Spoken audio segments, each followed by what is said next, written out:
Criminal Division Central Office. How can I help you? Yes, ma'am. I'm trying to reach Mr. John Novak. Okay, can I let him know who's calling, please? My name is Mr. Mates. I'm the man who he is in violation of my due process and constitutional rights. Okay, and can I let him know what it's in regards to? Yeah, why isn't he not affirming receipts of my, what I intended?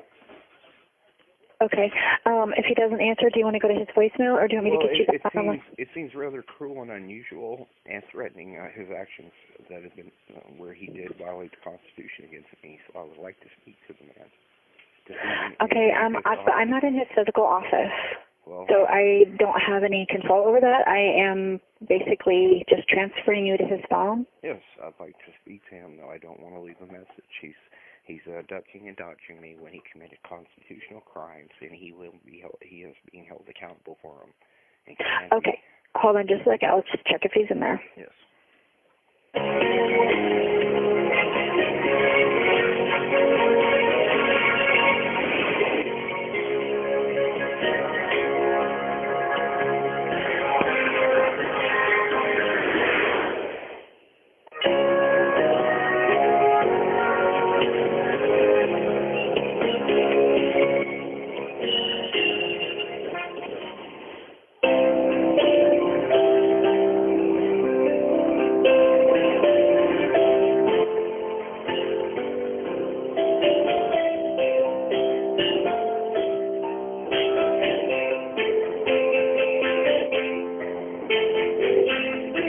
Hello, it's John Novak.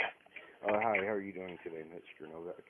I'm good. I get reports that you're calling everybody and anybody at DPS, and well, so when you're violating, when you're overseeing the constitutional violations in my rights, sir, I can call who I need to call, and that's not harassment. That's called chain of command and protocol.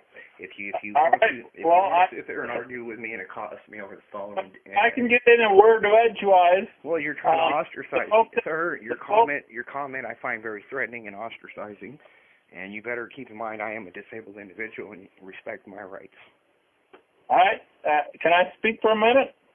Why should I allow you to speak? I've got a letter from you concerning 5 constitutional felonies and access addiction by your office. So what do you want to speak about? I don't know. You called me, sir. I thought you wanted to talk to me. Well, I'm wondering why you're avoiding the constitutional violations that you're aiding and abetting. This conversation's not going to go any direction.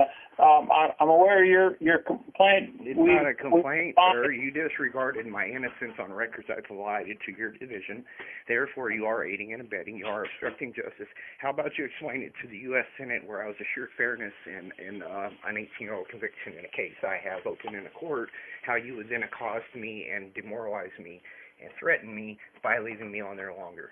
Now, I would love to travel to Washington, D.C. to testify before the Senate. That would be cool. No, I have a letter from the Senate saying I'd be assured fairness, and your actions are very unfair and cruel and unusual.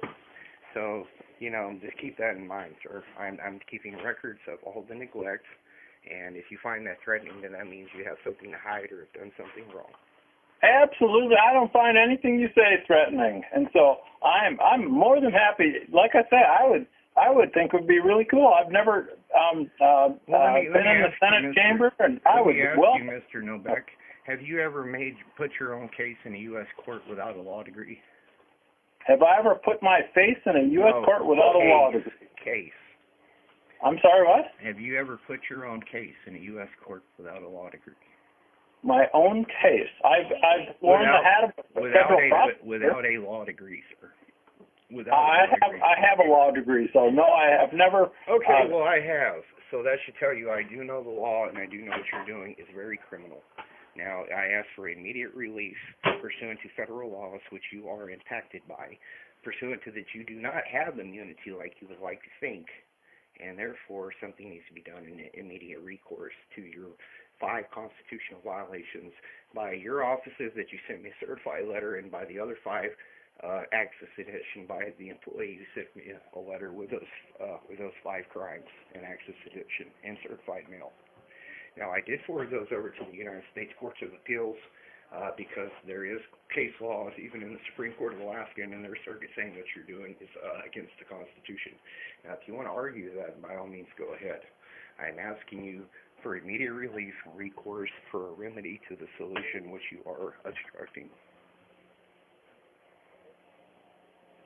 Now, I don't see my request too unreasonable, sir.